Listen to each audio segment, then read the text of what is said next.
आदरणीय सास संगत जी, प्यार से कहना धन निरंकार जी। आशा करती हूँ सदगुरु माता जी की कृपा से आप सभी स्वस्थ होंगे, अच्छे होंगे।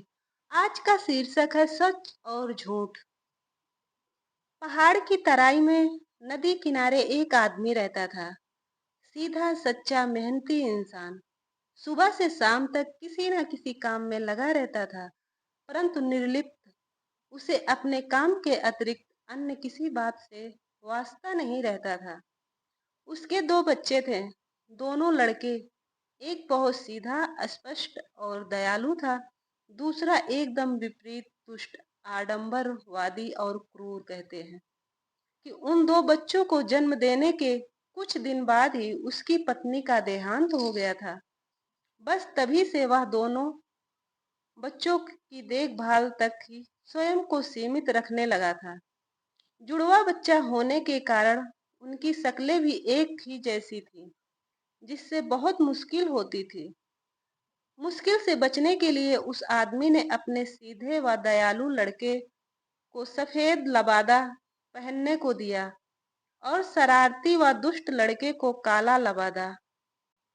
इसके बावजूद भी पास के नगर वाले को पहचानने में परेशानी होती थी। वे लबादों का भेद नहीं जानते थे, जिससे सीधे व नेक लड़के को परेशानी उठानी पड़ती थी। दुष्ट व शरारती लड़का दुकानदारों से उधार माल लेकर खा खा जाता। देनदारी के तकाजे बेचारे सीधे व नेक को सुनने पड़ते। शरारती लड़का दूसरे बच्चों से मारपीट करके भाग खड़ा होता। पिटने वाले सीधे व नेक को शरारती समझकर पीट डालते। वह लाख कहता कि मैंने तुम्हारे बच्चों को चोट नहीं पहुंचाई, परंतु लोग कहाँ मानते। सीधा व नेक लड़का पूरे दिन मेहनत करता और काम खत्म करके ज्यों ही वह हाथ मुंह धोने जाता, शरारती उसकी मेहनत का फल खुद झटक जाता।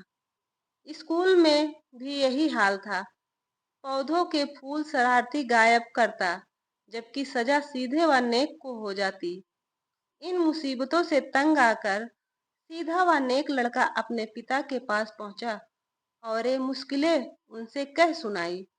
उसके पिता ने उनके नाम रख दिए। सीधे व नेक लड़के का नाम रखा सत्य और दुष्ट व शरारती का नाम रखा झूठ।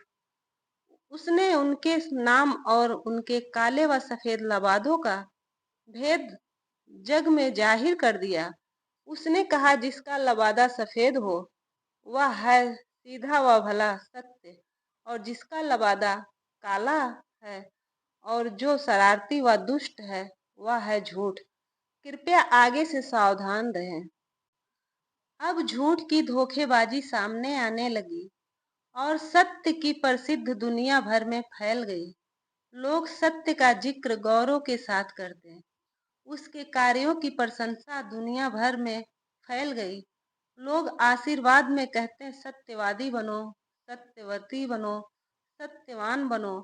लोग झूठ के कामों की सजा झूठ को साथ साथ दे देते हैं। झूठ बड़ा परेशान था। इस बीच उनके पिता की मृत्यु हो गई। सत्य को इससे बहुत दुख हुआ। अब उसे घर की देखभाल भी करनी होती थी, जबकि झूठ को कोई फर्क ही नहीं पड़ता। अब उसके कामों पर अप्रसन्नता जताने वाला और डांटने वाला कोई ना था। वह सोचता था कि अगर किसी तरह सफेद लबादा मिल जाए तो मैं सत्य को टिकने ना दूं।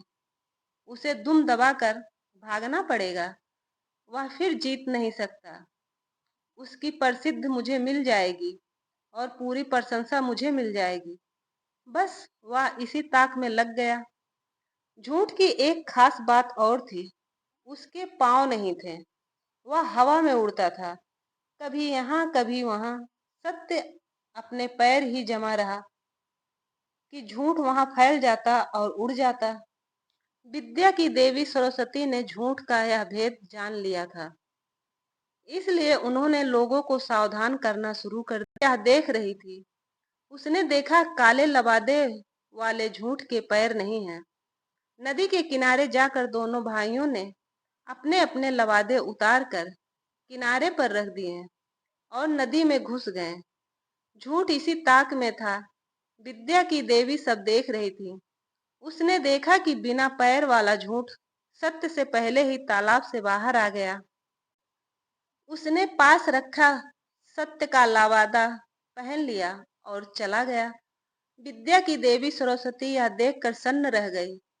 कुछ देर बाद सत्य तालाब से बाहर आया। किनारे पर काला लबादा पड़ा था। उसके लबादे का दूर दूर तक पता नहीं था। सत्य ने दुखी मन से जल्दी जल्दी काला लबादा पहना और वापस अपनी झोपड़ी में चला गया।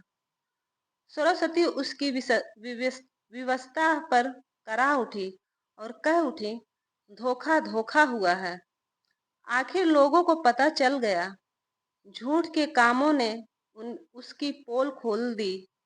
आखिर पोशाक से क्या होता है? भले आदमी का भेष बनाकर आदमी भला तो नहीं हो सकता। आदमी का महत्व तो उसके कर्मों से आंका जाता है। आखिर लोग झूठ को पहचान ही गए। लोगों ने कहना शुरू कर दिया, सफेद झूठ, झूठ के पांव नहीं। इस तरह झूठ की पोल खुलते ही सत्य की जीत हो गई।